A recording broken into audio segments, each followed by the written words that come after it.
Hare Krishna, Krishna Krishna, Hare Hare, Hare Rama, Rama Rama, Hare Hare. Krishna. जय जय श्री चैतन्य, जय हो नित्यानंदा, जय अद्वैत चंद्र, जय गौर भक्त वृंदा। जय जय श्री चैतन्य, जय हो नित्यानंदा, जय अद्वैत चंद्र, जय गौर भक्त वृंदा। जय जय श्री चैतन्य, जय हो नित्यानंदा, जय अद्वैत चंद्र, जय गौर भक्त वृंदा। हरे कृष्ण। तो आप सबका एक बार फिर से बड़ा बड़ा हार्दिक स्वागत चैतन्य भागवत की रीडिंग क्लास में। हम श्रील वृंदावन दास ठाकुर द्वारा रचित श्री चैतन्य भागवत का पठन श्रवण कर रहे हैं। अपनी कॉन्शियसनेस को अपलिफ्ट करने का प्रयत्न कर रहे हैं। भक्तों के जीवन चरित्र से कुछ अनमोल मोती चुनने का प्रयास कर रहे हैं, जिनको हम अपने जीवन में लागू कर सकें। हर व्यक्ति अपनी अपनी दृष्टिकोण की वजह से, अपनी अपनी जिज्ञासा, अपनी अपनी इच्छा, अपनी अपनी प्योरिटी के रहते इस अथाह समुद्र की गहराई से अपनी अपनी इच्छा के अनुसार वो वैल्यूएबल विजडम नगेट चुन लेगा। लेकिन फिर भी हम आइडियलिस्टिक भक्ति भाव के ऊपर चर्चा कर रहे हैं। कितना उसमें से हम अपने जीवन में लागू कर सकते हैं, ये हमारी अपनी अपनी जर्नी है, अपनी अपनी प्योरिटी है। लेकिन ऐसे महान संत भागवत, ऐसे ऐसे दिव्य पार्षदों के विषय में सुनना परम कल्याणकारी है।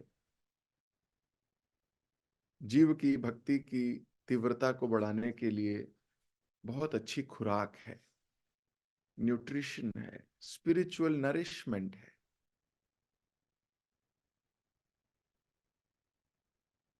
तो कल हम हरिदास ठाकुर के विषय में पढ़ रहे थे,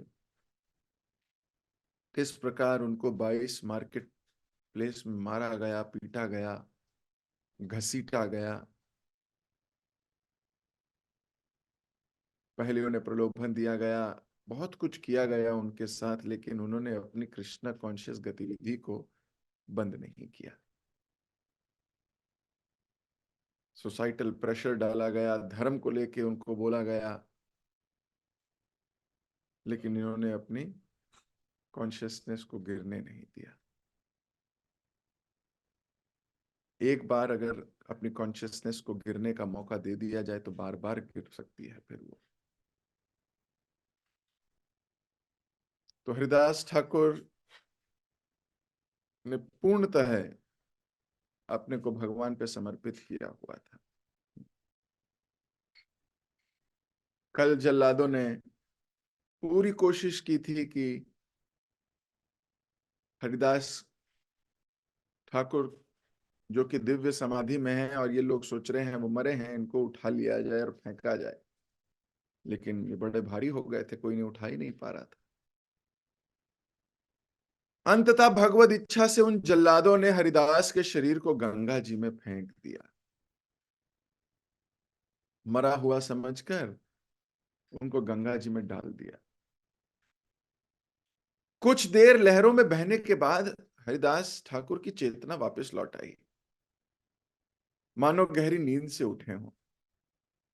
उल्लासित हो वे जल से बाहर आए और पहले के समान उच्च स्वर में कीर्तन करते हुए फुलिया आ गए।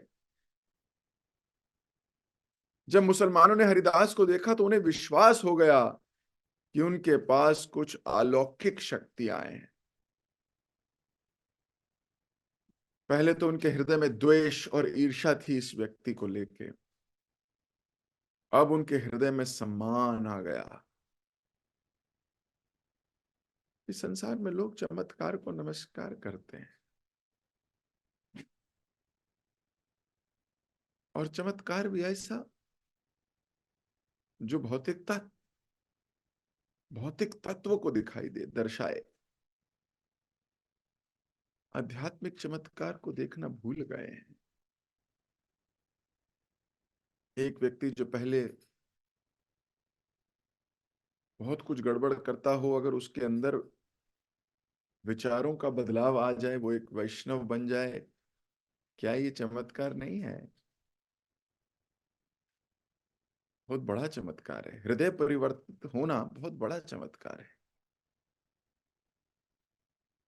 अगर आप सब अपने विषय में ही सोच लें, पहले सब कुछ खाते थे, लहसुन भी, प्याज भी, नॉन वेज भी, ये भी वो भी, बहुत गलत, कहीं भी रुक के कैसे भी खा लिया करते थे, जो रेस्टोरेंट दिखा बैठ गए, कहीं भी कुछ भी खा लिया करते थे। आज आपको अगर कोई बोले अरे कोई बात नहीं खा ले, कोई बात, अब आपके हृदय में वो दृढ़ता है कि आप उसे मना कर सको, भले ही वो आपका प्रियजन हो। यह आध्यात्मिक चमत्कार नहीं तो क्या है?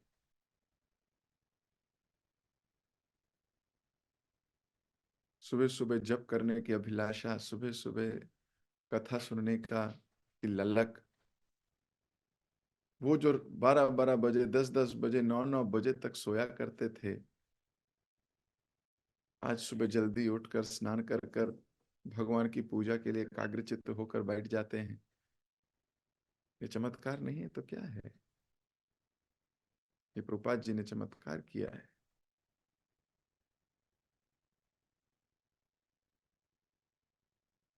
आध्यात्मिक स्तर पर उठाने की कोशिश की जा रही है। जो पहले पल पल में क्रोधित हो जाया करते थे, अभी अपने क्रोध को कंट्रोल करने की बात करते हैं। अपने क्रोध पर विजयी प्राप्त कर ली है कई भक्तों ने। अपने आलस पर, अपनी निद्रा पर, अपनी बोली पर, अपने वचनों पर, अपने अहंकार पर, अपनी ईगो पर धीरे धीरे बढ़ रहे हैं आगे।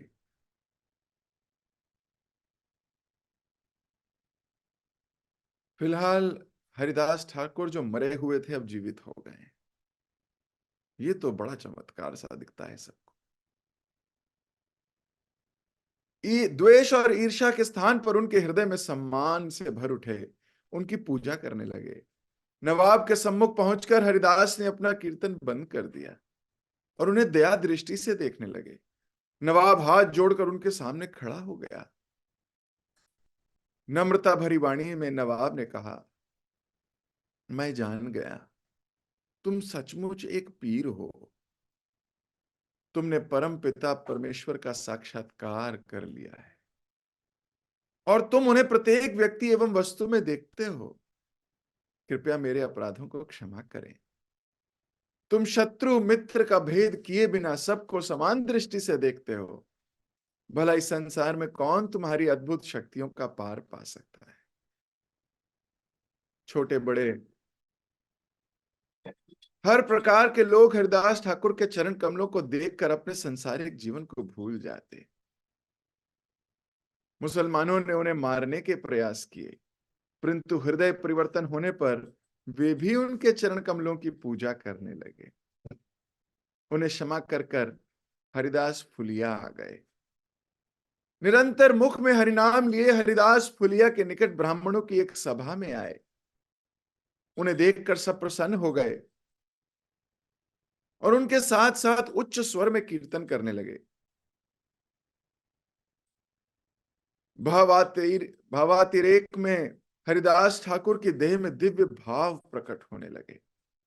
कभी वे रोते, कभी वे हंसते, कभी कप कपाते, कभी गर्जना करते और कभी पूरी तरह भगवत प्रेम में निमग्न होकर भूमि पर लोटपोट हो जाते। ब्राह्मणों के आनंद की कोई सीमा नहीं रही। कुछ समय बाद हरिदास ने अपने आप को शांत किया और अपने चारों ओर बैठे ब्राह्मणों से कहा, हे मित्रों, मेरे साथ जो हुआ उसे सोचकर दुखी ना हो। जब मैं दरबार में नवाब के सामने खड़ा था तो वह निरंतर भगवान की निंदा कर रहा था। उस निंदा को सुनने के फलस्वरूप ही भगवान ने मुझे वह दंड दिया।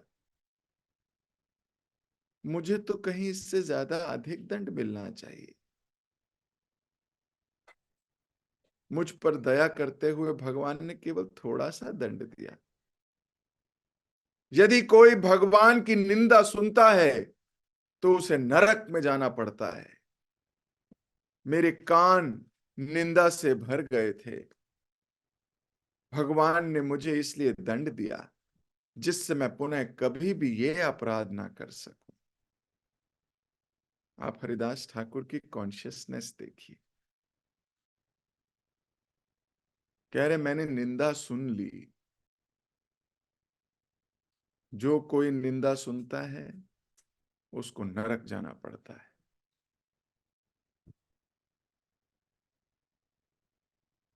इसलिए निंदा नहीं सुननी चाहिए। नहीं सुननी चाहिए।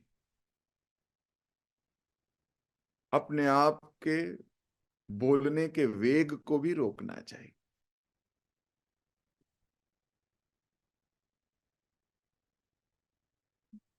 निंदा करनी भी नहीं चाहिए। ना निंदा कीजिए और ना निंदा सुनिए। इसमें चाहे बोलने वाला कोई और व्यक्ति हो या बोलने वाला आपका मन ही क्यों ना हो, मन द्वारा की गई निंदा भी नहीं सुननी चाहिए। ना तो भक्त की और ना भगवान की।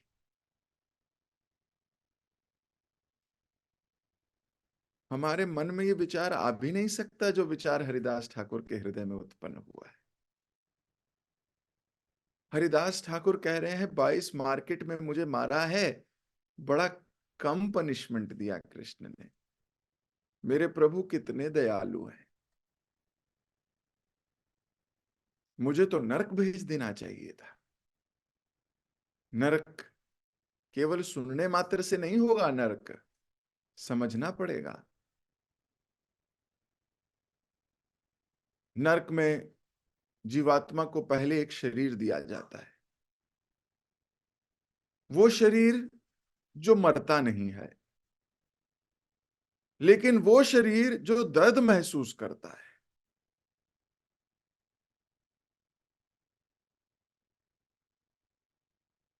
उसको कोड़े मारे जाते हैं, उसको गरम गरम तेल में डाल दिया जाता है।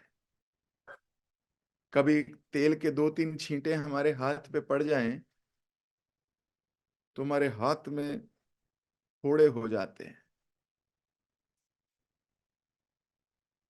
शांति मिलती है बर्नॉल लगा के या कोई और ऐसी क्रीम लगाकर, सिल्वर एक्स इत्यादि इत्यादि, तो लगता है थोड़ी शांति मिली। लेकिन वहां आपको ऐसा शरीर दिया जाता है जिसमें आपको कोई बर्नॉल, कोई सिल्वर एक्स, कोई और ऑइंटमेंट नहीं लगाया जा सकता। केवल दर्द महसूस की जा सकती। ऐसे जानवरों के आगे फेंक दिया जाता है जो आपको काटते हैं लेकिन आप मरते नहीं। जीवात्मा मरने की प्रार्थना करता है। 5वें स्कंद श्रीमद् भागवतम के अंतिम अध्यायों में इसके बारे में बहुत डिटेल चर्चा की गई।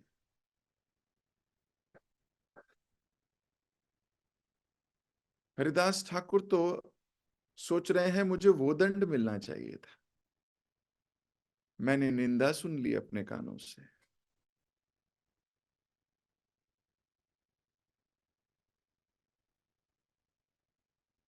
ना तो कष्ट का कोई और दिखता है, ना कष्ट का कोई छोर दिखता है।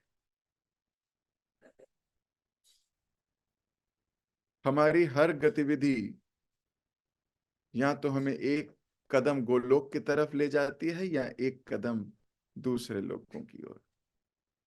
वो लोग नरक लोक भी हो सकते हैं। इसलिए जो लोग नाम जप करने के प्रति सावधान नहीं हैं, जो लोग भक्ति मार्ग में आ गए लेकिन सावधानी से भक्ति नहीं कर रहे, कोई मालूम नहीं उनके कदम भी किस ओर जा रहे हैं। उनको देखने में लग सकता है कि वो भगवत धाम की ओर जा रहे हैं, लेकिन वो जा कहीं और रहे हैं। ऐसा भी हो सकता है, इसलिए सावधान रहिए। हमारे हर आचार्य ने सावधानी के ऊपर बहुत बल दिया है, बहुत बल दिया है। सावधान रहिए विषयों से, सावधान रहिए अपने मन की डिक्टेशन से, सावधान रहिए भक्ति में दृढ़ता लाने का प्रयास करना चाहिए। हरिदास ठाकुर तो कमाल क्या कह दिया हरिदास ठाकुर ने, सोचिए। बोल रहे हैं मुझे नर्क की तरफ धकेलना था मेरे प्रभु ने, पर मेरे प्रभु बड़े दयालु हैं, 22 मार्केट में ही मेरे को दंडित किया सिर्फ।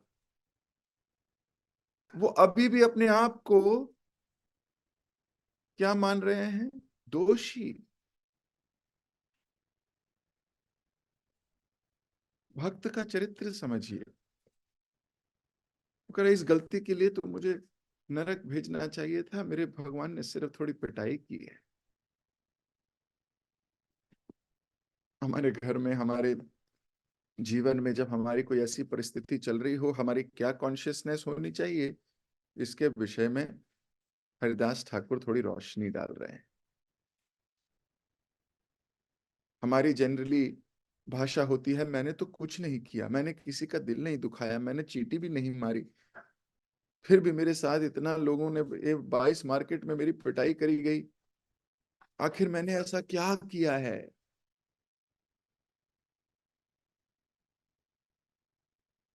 ये आध्यात्मिकता से विपरीत बात है, ये भौतिक स्तर की बात है। व्यक्ति विशेष को ये विश्वास होना चाहिए कि जो कुछ उसके जीवन में हो रहा है वो कृष्ण की दिव्य योजना है। वो हर चीज में कृष्ण का हाथ देखते हैं, हर चीज में कृष्ण की इच्छा, हर चीज में कृष्ण की प्लानिंग। उनके जीवन में जो भी घट रहा है, चाहे शारीरिक कष्ट से गुजर रहे हो, मानसिक कष्ट से गुजर रहे हो, भौतिक परिस्थिति डावाडोल हो, लेकिन भक्त सावधानी से भक्ति करता है। कभी कभी बहुत खुशी आ जाती है तो भी माला छूटती है लोगों की। प्रभु जी घर में शादी आ गई थी, थोड़ा डिस्टर्ब हो गया रूटीन, इसका मतलब कोई ऐसे क्षण है जिसमें स्पिरिचुअलिटी सेकंड स्टेज ले लेती है। इसका मतलब कुछ ऐसी परिस्थितियां हैं जिसमें आप भक्ति को पीछे धकेल देते हो, चाहे वो सुख की घड़ी हो, चाहे वो दुख की घड़ी हो।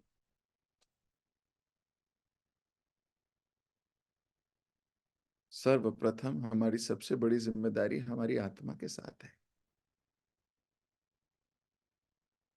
हमारी सबसे बड़ी जिम्मेदारी हमारी अपनी कृष्णा कॉन्शियस एक्टिविटीज के साथ है।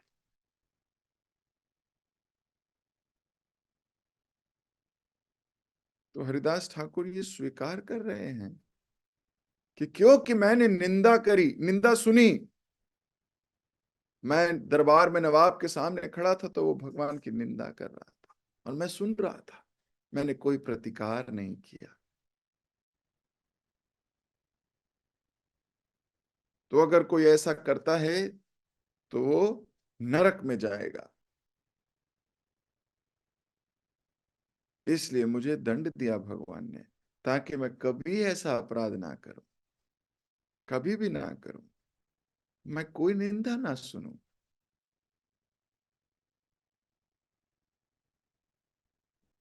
हरिदास ठाकुर को प्रताड़ित करने वाले मुसलमान कुछ ही समय में सपरिवार विनष्ट हो गए।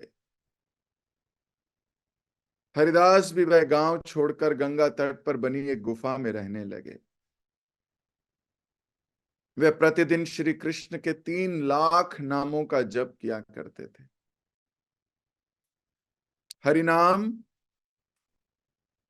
तथा हरिदास ठाकुर की उपस्थिति से वह गुफा भी वैकुंठ में परिवर्तित हो गई। हरिदास ठाकुर की उस गुफा में एक विषैला नाग रहता था। उसके विष की गंध इतनी प्रचंड थी कि एक क्षण के लिए भी वहां खड़े रहना कठिन था। प्रतिदिन गांव वाले हरिदास से मिलने आते, किंतु सांप के कारण वे उनके साथ अधिक समय नहीं बिता पाते। परंतु हरिदास ठाकुर सांप के होने या ना होने से पूरी तरह अप्रभावित थे। ब्राह्मणों ने गुफा से आती उस दुर्गंध पर विचार किया और फुलिया के वैद्यों से परामर्श किया। वैद्यों ने एक मत से स्वीकार किया कि हरिदास ठाकुर को यथाशीघ्र वह गुफा छोड़ देनी चाहिए। ब्राह्मणों के साथ वे उनके पास गए और बोले, यहां रहने वाले सांप की विषैली गंध के कारण कोई भी व्यक्ति यहां जीवित नहीं रह सकता। कृपया आप कहीं और चले जाइए। हरिदास ठाकुर ने कहा, मैं तो बहुत दिनों से यहां रह रहा हूं, परंतु आप जिस दुर्गंध की बात कर रहे हैं उसके कभी कोई कठिनाई तो नहीं हुई। परंतु फिर भी आपकी प्रसन्नता के लिए मैं कल यहां से निकल जाऊंगा। भक्त कई बार दूसरों की प्रसन्नता के लिए जीते हैं। वो केवल अपनी प्रसन्नता ही नहीं देखते। कृष्ण के भक्त कई बार अपने आप को अपने भक्तों को सौंप देते हैं, उनकी प्रसन्नता के लिए भी कार्य करते हैं। संसार देख नहीं सकता, संसार समझ भी नहीं पाता, पर हरिदास ठाकुर ने जो उनसे प्रेम करते हैं, जो हरिदास ठाकुर से प्रेम करते हैं या एटलीस्ट प्रेम दर्शा ही रहे हैं, हरिदास ठाकुर ने उनकी इच्छा पूर्ति करने के लिए स्वीकार कर ली ये बात।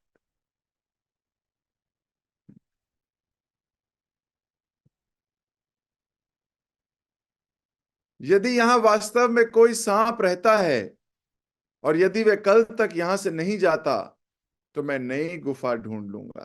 कृपया चिंता ना करें। मुझे तो बस ये चिंता है कि आप सांसारिक बातों में समय व्यर्थ ना गवाएं। जीवन का प्रत्येक क्षण कृष्ण भावना में प्रयुक्त होना चाहिए। अब इतने बड़े बड़े संतों की बात सुनिए आप। वो कह रहे हैं एक भी समय मत गवाओ, संसारिक बातों में समय व्यर्थ ना करो।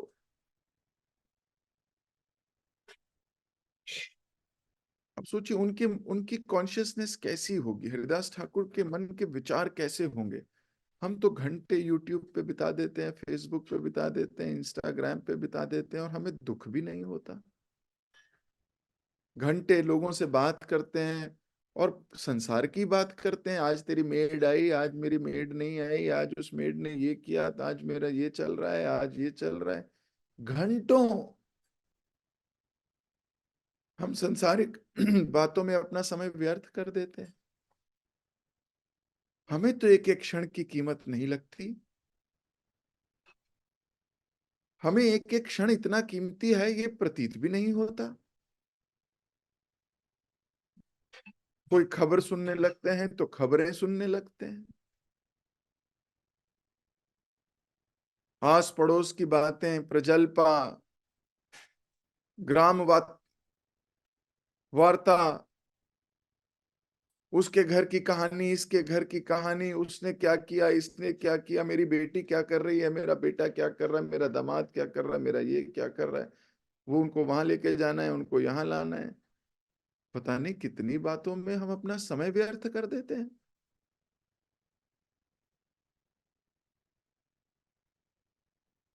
प्रत्येक भक्त जो अपने को भक्त कहता है उसे इस बात पर विचार करना चाहिए कि उसके जीवन का अधिकांश समय कहाँ गुजर रहा है। भक्त अपने को पूरी तरह एंगेज रखने का प्रयास करता है, अपने आप को भक्तों के आसपास रखता है, एब्जॉर्ब करने का प्रयास करता है वो भक्ति कृष्ण कॉन्शियस एक्टिविटीज को। कि जितने भी शुद्ध भक्त हैं ये समय बचाने को क्यों बोलते हैं? जितने भी अमेजिंग कृष्ण के डिवोटीज हैं, आदर्श पथ पर चलने वाले, वो हर समय ऐसा क्यों कहते हैं एक एक क्षण कीमती है, इसको मत गवाओ, एक एक क्षण कीमती है? हमें क्यों नहीं प्रतीत होता? हमें तो लगता है बहुत बड़ा बैंक बैलेंस है हमारे पास समय का। क्यों हम जब इस संसार की डिस्ट्रैक्शन में फंसते हैं हमें ये बातें याद नहीं आती? ऐसा क्यों?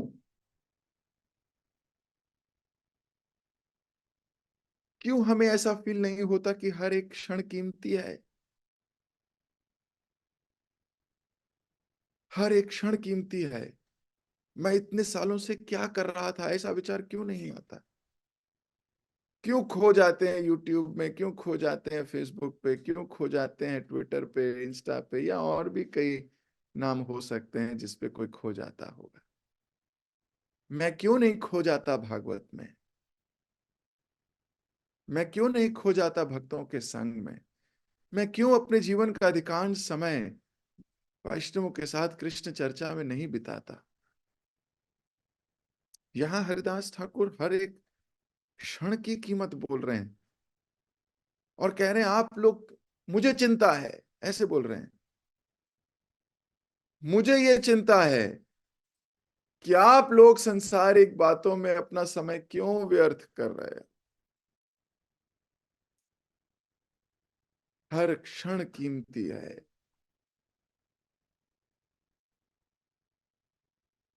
तो अगर हम अपने को भक्त कहते हैं तो हमें संसारिक बातों में एब्जॉर्ब होने से अच्छा है भगवान की कथा, भगवान की लीला, भगवान की लिए कुछ सेवा करने में रुचि लो, उसमें एब्जॉर्ब हो जाओ। ये संसार की सही गलत तो चलती रहेगी। तो हरिदास ठाकुर ने दो बहुत प्रमुख बातें कही। पहला, निंदा मत सुनो। निंदा मत सुनो। हरिदास ठाकुर ने कहा कि मेरे को 22 मार्केट में इसलिए मारा गया है क्योंकि मैंने निंदा सुनी है, और निंदा सुनने वाले को नरक जाना पड़ता है। मेरे भगवान बड़े दयालु हैं, उन्होंने मुझे बस 22 मार्केट में मारा। मैं इससे ज्यादा पनिशमेंट डिजर्व करता था क्योंकि मैंने निंदा सुन ली।